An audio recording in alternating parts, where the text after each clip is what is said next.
Welcome to Vivaswan Educational Foundation, your gateway to success. Explore classes in UPSC, Defense, WBCS, Combined Course, CAT, CLAT, and many more. Subscribe now for expert guidance and quality education. Welcome to Vivasvan educational foundation.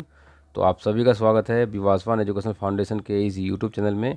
तो आज हम discuss करेंगे biotechnology के chapter से जो PYQ जो previous year में पूछे गए क्वेश्चन से उनको आज एक एक करके डिस्कस करेंगे। तो चलिए स्टार्ट करता हूँ मैं एक एक करके सभी डिस्कशंस को। तो अगर आपको आंसर पता हो तो आप कमेंट कीजिएगा आंसर कमेंट सेक्शन में। चलिए फर्स्ट क्वेश्चन है, which enzyme use to cut DNA at specific site in genetic engineering. मतलब एक ही मान लीजिए DNA है, this is our DNA।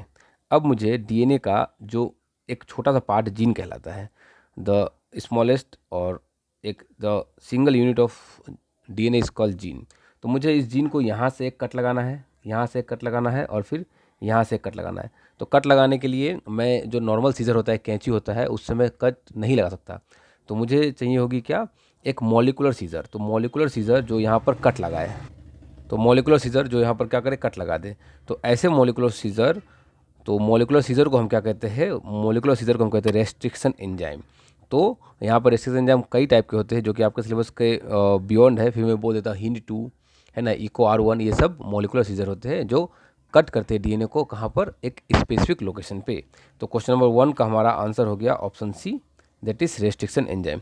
Question number 2 की बातें करें तो क्या बोला गया क्वेश्चन नंबर 2 में, which organism is a commonly use in the production of insulin through genetic engineering. कौन से ऑर्गेनिज्म को हम इंसुलिन बनाने में, जेनेटिक इंजीनियरिंग की प्रोसेस से इंसुलिन बनाने में कॉमनली यूज़ करते हैं। तो वो एक बैक्टीरिया है जिसे हम कॉमनली यूज़ करते हैं, एस्टेरिया कोलाई को हम कॉमनली यूज़ करते हैं क्या करने में, इंसुलिन बनाने में। तो क्वेश्चन नंबर 2 का हमारा आंसर हो गया ऑप्शन बी। क्वेश्चन नंबर 3 में क्या बोला गया है, which of the following is an example of genetically modified crop. Genetically modified crop का एग्जाम्पल इसमें से कौन सा है। तो जेनेटिकली मॉडिफाइड क्रॉप का एग्जाम्पल, ये डायरेक्ट क्वेश्चन है, डायरेक्ट आंसर आपको इसका मिल जाएगा। बहुत ही ईजी क्वेश्चन था कि जेनेटिकली मॉडिफाइड क्रॉप का जो एग्जाम्पल है वो है golden rice. Golden rice is the modified, genetically modified crop. तो क्वेश्चन नंबर 3 का हमारा आंसर हो गया ऑप्शन ए। चलिए क्वेश्चन नंबर 4 पे चलते हैं। क्या बोला गया क्वेश्चन नंबर 4 पे, which technique is use to amplify DNA sequence. मतलब DNA सीक्वेंस को अगर हमें एम्पलीफाई करना है, मतलब क्या कि मानिए ये एक DNA है और DNA का हमारा जो जीन ऑफ इंटरेस्ट है, जिस जीन को हमें काम में लेना है, मान लीजिए ये एक छोटा सा पार्ट जो जीन कहलाता है और ये हमारा जीन ऑफ इंटरेस्ट है। तो इस जीन ऑफ इंटरेस्ट को, ये बहुत ही कम अमाउंट में है अगर, तो मुझे इसे एम्पलीफाई करना होगा इससे प्रोडक्ट्स बनाने के लिए, इससे मेडिसिन बनाने के लिए, बायोटेक्नोलॉजिकल प्रोडक्ट्स बनाने के लिए। तो इसको एम्पलीफाई करने के लिए मुझे किस टेक्निक की जरूरत पड़ेगी। तो देखिए इसे एम्पलीफाई करने के लिए PCR, पॉलीमरेज चेन रिएक्शन की जरूरत पड़ेगी, जिससे 1 बिलियन कॉपी तक बनाए जा सकते हैं, एक जीन के 1 बिलियन कॉपी बनाए जा सकते हैं। तो क्वेश्चन नंबर 4 का हमारा आंसर हो गया ऑप्शन बी। देखिए क्वेश्चंस इजी होते हैं, बस आपको इंटरप्रेट करके सोचना होगा कि इसका आंसर क्या हो सकता है। तो क्वेश्चन नंबर 4 का हमारा आंसर हो गया ऑप्शन बी। क्वेश्चन नंबर 5 में क्या बोला गया है, the first genetically modified animal approve for human consumption was.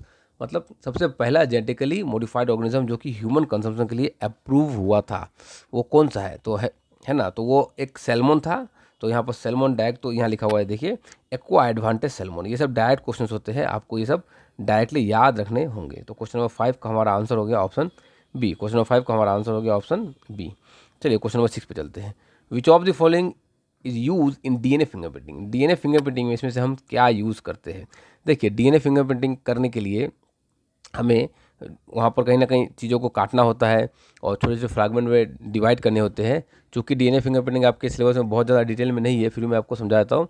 तो जब भी मैंने DNA को काटने की बात करी, तो DNA को काटना इसका मतलब कि रेस्ट्रिक्शन एंजाइम की जरूरत हमें पड़ेगी। तो कहीं कभी भी अगर DNA को काटने की बात आती है तो आप हमेशा याद रखिएगा कि वहाँ पे हमें जरूरत पड़ेगी रेस्ट्रिक्शन एंजाइम की।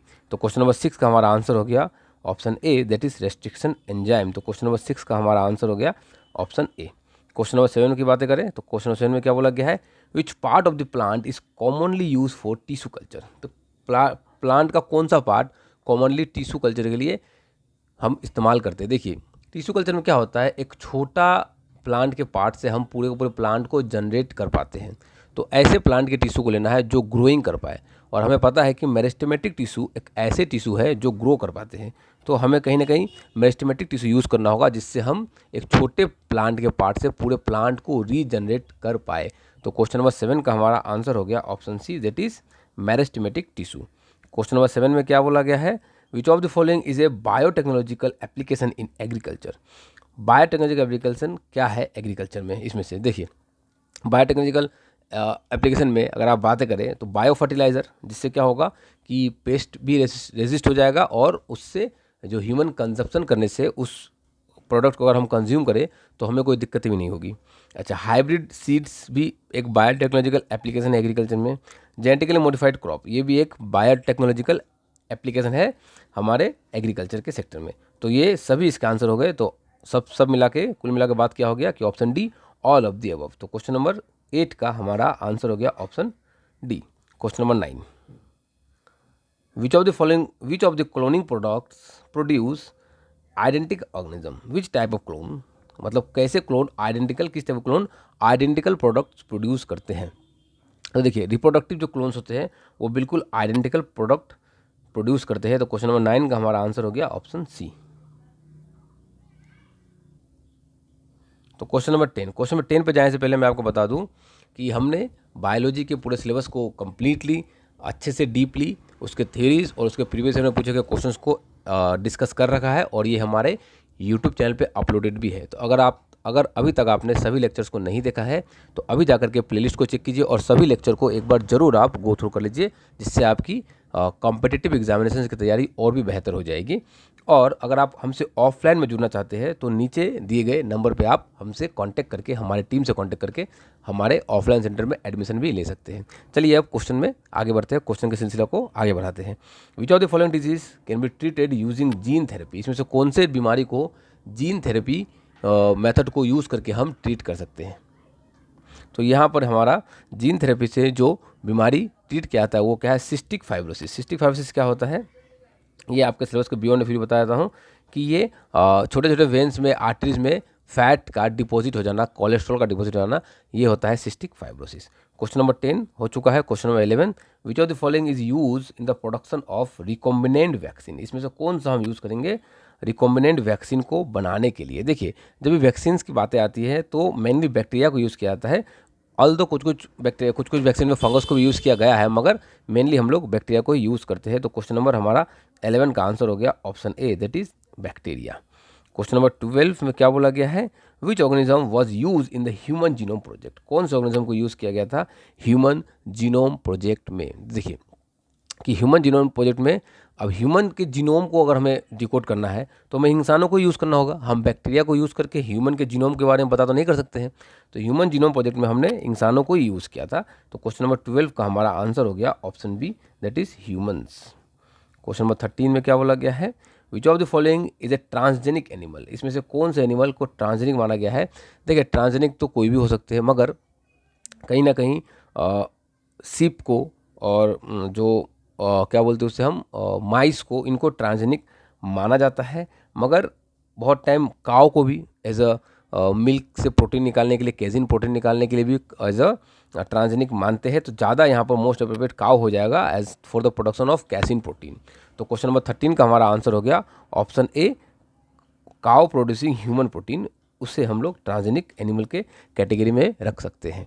क्वेश्चन नंबर 14 में क्या बोला गया है, which of the following is an example of viral vector use in gene therapy, कौन से ऑर्गेनिज्म को यूज़ किया जाता है वायरल वेक्टर जीन थेरेपी के काम में। देखिए तो इसमें एडिनो वायरस को यूज़ कर सकते हैं, रेट्रो वायरस को भी यूज़ कर सकते हैं, लेट्री वायरस को भी यूज़ करते हैं, लेंट्री वायरस को भी यूज़ कर सकते हैं। तो ऑल ऑफ द अबव हमारा आंसर हो जाएगा। तो क्वेश्चन नंबर 14 का हमारा आंसर हो गया option D, that is all of the above. Question number 15 पे चले जाते हैं, what is the purpose of BT toxin in genetically modified crop. तो बीटी टॉक्सिन को मैंने डिटेल में बायोटेक्नोलॉजी वाले लेक्चर में पढ़ा रखा है। तो अगर आपने अभी तक बायोटेक्नोलॉजी के थ्योरी लेक्चर को नहीं पढ़ा है तो अभी जा करके चेक कीजिए, और वहाँ पर मैंने अच्छे से कॉन्सेप्ट्स को क्लियर कराया है कि क्या होता है बीटी टॉक्सिन। तो बीटी टॉक्सिन क्या बोला गया है कि what is the purpose of BT, क्या है पर्पस बीटी टॉक्सिन्स के। तो ये क्या करते हैं, ये प्रोवाइड करते हैं पेस्ट से रेजिस्टेंस। अगर आप बीटी टॉक्सिन से किसी प्लांट को ट्रीट करवाते हो तो उस प्लांट में पेस्ट जल्दी से उसको अफेक्ट नहीं कर पाते हैं। तो ये बीटी टॉक्सिन क्या करते हैं, बीटी टॉक्सिन रेजिस्टेंस प्रोवाइड करते हैं। किससे रेजिस्टेंस प्रोवाइड करते हैं? तो वो पेस्ट से रेजिस्टेंस प्रोवाइड करते हैं। तो क्वेश्चन नंबर 15 का हमारा आंसर हो गया option B, that is provide pest resistance. Question number 16 पे चले जाते हैं। Which enzyme is use in the synthesis of complementary DNA या फिर cDNA, उसे शॉर्ट फॉर्म में बोला जाता है। तो कौन से एंजाइम को हम यूज़ करते हैं कॉम्प्लीमेंट्री और cDNA को बनाने के लिए, सिंथेसिस करने के लिए? तो इसका भी आंसर जो है वो डायरेक्ट आंसर है, आसान आंसर है। ऐसे क्वेश्चंस को नॉर्मली याद रखना होता है। तो रिवर्स ट्रांसक्रिप्टेज एंजाइम को हम यूज़ करते हैं कॉम्प्लीमेंट्री और cDNA बनाने के लिए। तो क्वेश्चन नंबर 16 का हमारा आंसर हो गया, that is option B. Question number 17 की अगर बातें करें तो क्वेश्चन नंबर 17 में क्या बोला गया है? Which type of RNA carrier amino acid to ribosome during protein synthesis. अच्छा, मतलब कौन टाइप के RNA एज ए कैरियर का काम करते हैं, राइबोसोम में अमाइनो एसिड को उठा के लेके जाते हैं। देखिए, ये पूरा का पूरा प्रोटीन सिंथेसिस का मैकेनिज्म है। इसमें होता क्या है, इसमें ये एक राइबोसोम है, राइबोसोम का ये स्मॉलर सब यूनिट है, ये राइबोसोम का ऊपर वाला लार्जर सब यूनिट है और ये स्मॉलर सब यूनिट है, और इसके बीच में इस तरह से फिटेड होते हैं mRNA, और mRNA के ऊपर एक ऐसा कोड होता है, राइबोसोम में mRNA के ऊपर ऐसा एक कोड होता है, और इसके ही साथ इसके बिल्कुल पास में ऐसा एक tRNA मॉलिक्यूल होता है। tRNA मॉलिक्यूल को एडाप्टर मॉलिक्यूल कहते हैं। क्यों? क्योंकि इसके एक हाथ में ये क्या करता है, अपने एक हाथ में ये राइबोसोम के पास अमाइनो एसिड को लेके आता है। तो क्या बोला गया है, कौन सा वो RNA है जो राइबोसोम के पास अमाइनो एसिड को लेके आएगा? तो वो कौन सा RNA है? वो tRNA है। तो tRNA वो RNA है जो राइबोसोम के पास अमाइनो एसिड को लेके आएगा, और यहीं पर जो पहले से बैठा होता है उसे कहते हैं mRNA। तो ये पूरी की पूरी प्रोटीन सिंथेसिस की मशीनरी है, मैकेनिज्म है, जिसको मैंने शॉर्ट फॉर्म में पढ़ाया, और इस पूरे मैकेनिज्म को mRNA से प्रोटीन बनने के पूरे मैकेनिज्म को हम एक नाम देते हैं, और ये नाम बहुत ही इंपॉर्टेंट है, जिसको हम कहते हैं ट्रांसलेशन। इसे हम क्या नाम देते हैं? ट्रांसलेशन का नाम देते हैं। पूरे मैकेनिज्म को हम क्या नाम देते हैं? ट्रांसलेशन का नाम देते हैं। तो क्वेश्चन नंबर 17 का हमारा आंसर हो गया ऑप्शन बी। तो इस क्वेश्चन को मैंने आपके लिए डिटेल में एनालाइज कर दिया, ताकि एक क्वेश्चन से कई क्वेश्चन आपको क्लियर हो जाए, और इससे रिलेटेड भी अगर कोई क्वेश्चन पूछा जाए एग्जाम में तो आप आसानी से इसका आंसर कर पाएंगे। ठीक है, चलिए question number 18। Which of the following is an example of bio remediation. Bio remediation का इसमें से एग्जाम्पल कौन सा है? सही एग्जाम्पल इसमें से कौन सा है? देखिए, मतलब हम लोग क्या करते हैं, उसमें बैक्टीरिया को यूज़ करते हैं to clean oil and pills. तो इसका बायो रेमेडिएशन का सबसे अच्छा एग्जाम्पल है option A, that is using bacteria to clean oil and pills. तो क्वेश्चन नंबर 18 का ऑयल पिल्स, क्वेश्चन नंबर 18 का हमारा आंसर हो गया option A. Question number 19, which Indian scientist is known for as the father of tissue culture. फादर of tissue कल्चर किस Indian scientist को बोला जाता है, माना जाता है? तो ये आपको याद होना चाहिए, क्योंकि साइंटिस्ट के नेम से बहुत सारे क्वेश्चंस पूछे जाते हैं। तो डॉक्टर जगदीश चंद्र बोस को as a father of tissue culture बोला जाता है। क्वेश्चन नंबर 19 का हमारा आंसर हो गया option B. Question number 20, what is the CRI-SPR Cas 9 use for. मतलब ये हम लोग जो एक कोड है या शॉर्ट फॉर्म है, इसको हम किस काम के लिए यूज़ करते हैं? तो ये हम लोग जीन एडिटिंग में इसे यूज़ करते हैं। ये कहीं ना कहीं बायोटेक्नोलॉजी का बहुत एक इंपॉर्टेंट पार्ट बन के आता है। क्वेश्चन नंबर 20 का हमारा आंसर हो गया option B, that is gene editing. Question number 21 में क्या बोला गया है? Which of the following is not को हमेशा अंडरलाइन कीजिए, ए प्रोडक्ट ऑफ बायोटेक्नोलॉजी। इसमें से कौन सा प्रोडक्ट नहीं है बायोटेक्नोलॉजी का? तो देखिए, बायोटेक्नोलॉजी का प्रोडक्ट इसमें से पेनिसिलिन एक एंटीबायोटिक है जो कि बायोटेक्नोलॉजी का प्रोडक्ट है। इथेनॉल को भी हम बायोटेक्नोलॉजी से बना सकते हैं, इंसुलिन को भी बना सकते हैं। नहीं, प्लास्टिक कोई बायोटेक्नोलॉजी का प्रोडक्ट नहीं है, तो हमारा यहाँ पर नहीं पूछा गया था। तो क्वेश्चन नंबर 21 का हमारा आंसर हो जाएगा option C, that is plastic. Question number 21 का answer C, that is plastic. तो क्वेश्चन नंबर 22 की अगर बातें करें, which of the following technique is use for the separate DNA fragment. देखिए, DNA फ्रैगमेंट को हम लोग सेपरेट करते हैं। इस तरह से एक प्लेट होता है जिसमें से छोटे छोटे DNA और बड़े बड़े DNA को प्लेट में बैठा दिया जाता है, और बड़े डीएनए पीछे होते हैं और छोटे छोटे डीएनए आगे होते हैं। और इस प्रोसेस को, इस सेपरेटिंग मैकेनिज्म को या सेपरेटिंग प्रोसेस को हम कहते हैं जेल इलेक्ट्रोफोरेसिस। तो क्वेश्चन नंबर 22 का हमारा आंसर हो गया option C, that is gel electrophoresis. तो क्वेश्चन नंबर 22 का option C gel electrophoresis. Question number 23, what is the main advantage of GM crop? GM का फुल फॉर्म क्या होता है? Genetically modified crop. तो मेन एडवांटेज क्या है जेनेटिकली मॉडिफाइड क्रॉप का? देखिए, एक तो इसमें इल्ड अच्छी होगी और ये पेस्ट से भी रेजिस्टेंस होगा हमारा, है ना। और वाटर का एब्जॉर्प्शन ये कम करेंगे, तो हायर वाटर एब्जॉर्प्शन ये नहीं हो सकता है। रिड्यूस प्लांट हाइट, नहीं, प्लांट का हाइट भी अच्छा होता है, ऐसी बात नहीं है। इंप्रूव टेस्ट में कुछ खास फर्क नहीं आता, मगर इल्ड अच्छी होती है। इंक्रीज पेस्ट रेजिस्टेंस, बिल्कुल सही। तो क्वेश्चन नंबर 23 का हमारा आंसर हो जाएगा ऑप्शन ए, कि अगर हम किसी क्रॉप को जेनेटिकली मॉडिफाइड करते हैं तो उसमें पेस्ट से लड़ने की कैपेबिलिटी बढ़ जाएगी, इल्ड अच्छी होगी, और भी कई फ़ायदे होते हैं, जो कि यहाँ पर हमारा एक फ़ायदा मुझे दिख गया, तो मैंने ऑप्शन ए को सही आंसर मान लिया। तो क्वेश्चन नंबर 23 का हमारा आंसर हो गया ऑप्शन ए। क्वेश्चन नंबर 24 क्या बोला गया है? Which of the following is a molecular marker use in DNA analysis? मतलब मॉलिकुलर मार्कर इसमें से कौन सा है डीएनए एनालिसिस में हम जिसे यूज़ करते हैं? तो क्वेश्चन नंबर 24 का देखिए, ये सब मतलब सभी शॉर्ट फॉर्म्स में दिए गए हैं। तो मॉलिकुलर मार्कर के फॉर्म में हम यूज़ करते हैं RFLP को भी यूज़ करा जाता है, हाँ करा जाता है। SNP को, STR को, VNTR को भी करते हैं, जो यहाँ पर नहीं दिया गया है। तो सभी हो जाएगा इसका आंसर। तो हमारा आंसर हो जाएगा option D, that is all of the above. Question number 24 का हमारा answer D, all of the above. Question number 25, which of the following is a method of asexual reproduction in plant use in biotechnology? तो कौन सा इसमें से asexual reproduction का method है जो प्लांट में यूज़ किया जाता है और उसे हम बायोटेक्नोलॉजी में भी यूज़ करते हैं? ग्राफ्टिंग, बिल्कुल, ये भी एक एसेक्सुअल रिप्रोडक्शन है। कटिंग और टिश्यू कल्चर, तीनों ही एक एसेक्सुअल रिप्रोडक्शन है और तीनों को ही हम लोग बायोटेक्नोलॉजी में यूज़ करते हैं। तो हमारा आंसर क्या हो जाएगा? Option D, that is all of the above. तो क्वेश्चन नंबर 25 का answer option D, all of the above. Question number 26 में क्या बोला गया है? Which micro organism is use in the production of biofuels? कौन से माइक्रो ऑर्गेनिज्म को हम यूज़ करते हैं बायोफ्यूल के प्रोडक्शन में? तो कहीं ना कहीं अलगी को यूज़ किया जाता है बायोफ्यूल के प्रोडक्शन में। और अलगी देखा जाए तो अलगी एक टाइप का प्लांट है, और बहुत कम ही अलगी माइक्रोस्कोपिक होते हैं, जैसे क्लेमाइडोमोनास वगैरह हो गया। तो इसमें हमारा आंसर हो जाएगा अलगी, जो कि एक प्लांट के कैटेगरी का है, प्लांट किंगडम का पार्ट है। तो 26 का हमारा आंसर हो जाएगा option B, that is algae. Question number 27, which of the following is an application of nano biotechnology? इसमें से कौन सा एप्लीकेशन है नैनो बायोटेक्नोलॉजी का? अच्छा, इसमें से नैनो बायोटेक्नोलॉजी जो एप्लीकेशन है वो ड्रग डिलीवरी, नैनो बायोटेक्नोलॉजी, बिल्कुल, कि बॉडी के किसी पार्ट में चिप से हम लोग ड्रग की डिलीवरी करते हैं। Cancer treatment, nano biotechnology. Biosensor, nano biotechnology. All of the above के साथ जाना पड़ेगा, क्योंकि सभी नैनो बायोटेक्नोलॉजी के कैटेगरीज में फॉल करते हैं। तो क्वेश्चन नंबर 27 का हमारा आंसर हो गया option D, that is all of the above. Question number 28 क्या बोला गया है?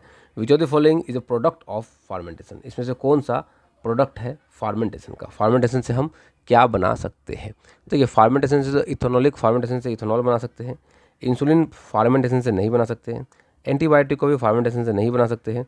तो अगर दो ऑप्शन नहीं होते तो ऑल ऑफ द अबव भी ऑप्शन नहीं होगा। तो हमारा आंसर मोस्ट अप्रोप्रिएट क्या हो गया? क्वेश्चन नंबर 28 का ethanol, because we produce ethanol by the process of ethanolic fermentation. तो क्वेश्चन नंबर 28 का हमारा आंसर हो गया option B, that is ethanol और ethanolic fermentation. Question number 29, which of the following is an example of artificial vector use in genetical engineering? इसमें से कौन से आर्टिफिशियल वेक्टर का एग्जाम्पल है जिसे हम जेनेटिक इंजीनियरिंग में यूज़ करते हैं? देखिए, वेक्टर क्या होते हैं? वेक्टर मैंने आपको ऑलरेडी पढ़ा रखा है, ये फिजिक्स वाला वेक्टर नहीं है, ये कुछ और है। वेक्टर्स वो ऑर्गेनिज्म होते हैं जो जीन ऑफ इंटरेस्ट को या हमारे किसी प्रोडक्ट को किसी ऑर्गेनिज्म में इनकॉर्पोरेट करने के लिए, डालने के लिए हमें मदद करते हैं या हमें एक रास्ता प्रोवाइड करते हैं, तो उन्हें कहा जाता है वेक्टर। तो बोला गया है जेनेटिक इंजीनियरिंग में कौन से आर्टिफिशियल वेक्टर, मतलब जो नेचुरल वेक्टर नहीं जिसे हमने बनाया है, मैन मेड वेक्टर है, कौन से यूज़ किए जाते हैं? तो प्लाज्मिड तो वैसे है तो ये बैक्टीरिया के अंदर, हमने इसे बनाया नहीं है, मगर ये एक आर्टिफिशियल के कैटेगरी में, तो इसे हम रख सकते हैं, बिल्कुल रख सकते हैं। बैक्टीरियोफज और कॉस्मिड। हाँ, ये तीनों होंगे, मगर क्या है कि देखिए यहाँ पर आर्टिफिशियल से क्या कहना है इनका कि नेचर ने इसे बनाया तो है मगर ये एज ए वेक्टर यूज़ नहीं होता था, हमने इसे एज ए वेक्टर यूज़ कर दिया। नेचर ने इसे बनाया था किसी और पर्पज़ के लिए और हमने इसे एज ए वेक्टर यूज़ कर दिया। तो तीनों हमारा आंसर हो जाएगा क्वेश्चन नंबर 29 का option D, that is all of the above. Question number 30, which of the following is use to transfer gene in plant. Gene of interest को plant में इनकॉर्पोरेट करने के लिए हम लोग 2-3 मेथड का यूज़ करते थे, जिसमें से एक था gene gun method. Gene gun method में क्या करते थे, जीन को हम लोग कोटेड करते थे टंगस्टन और गोल्ड की फॉइल से और फिर उसे बम्बार्ड करते थे प्लांट सेल में। तो वो एक मेथड था जो कि मुझे यहाँ नहीं दिख रहा है। हाँ, एग्रोबैक्टीरियम ट्यूमिफेसियम एक वायरस है जिसके हेल्प से हम लोग जीन ऑफ इंटरेस्ट को प्लांट में इनकॉर्पोरेट कर पाते हैं। तो क्वेश्चन नंबर 30 का हमारा आंसर हो गया ऑप्शन बी। तो इसी के साथ आज हमारा ये क्वेश्चन डिस्कशन का सिलसिला खत्म हुआ और इसी वीडियो के साथ बायोलॉजी के सभी चैप्टर्स के थ्योरी और सभी चैप्टर्स के प्रीवियस ईयर में पूछे गए क्वेश्चंस को मैंने डिटेल में डिस्कस करके इस यूट्यूब चैनल में अपलोड कर दिया है। आप लोग ज़रूर से ज़रूर प्लेलिस्ट को फॉलो कीजिए और ये जो मैंने डिस्कस करा है इन सभी के पीडीएफ्स को भी मैं हमारे टेलीग्राम चैनल में अपलोड कर दूंगा। आप टेलीग्राम चैनल से इसे इन पीडीएफ्स को डाउनलोड कर पाएंगे और टेलीग्राम चैनल का लिंक हमारे वीडियो के डिस्क्रिप्शन में दिया हुआ है। तो जाइए और इन पीडीएफ्स को डाउनलोड कीजिए, अपने स्टडी को और अच्छा बनाइए और विवासवान एजुकेशन फाउंडेशन के साथ जुड़िए और अपने ड्रीम जॉब को अचीव कीजिए। मिलते हैं नेक्स्ट वीडियो में। आप सभी का बहुत बहुत धन्यवाद। Thank you for learning with Vivaswan Educational Foundation. For contents like this, follow us on Facebook and Instagram today.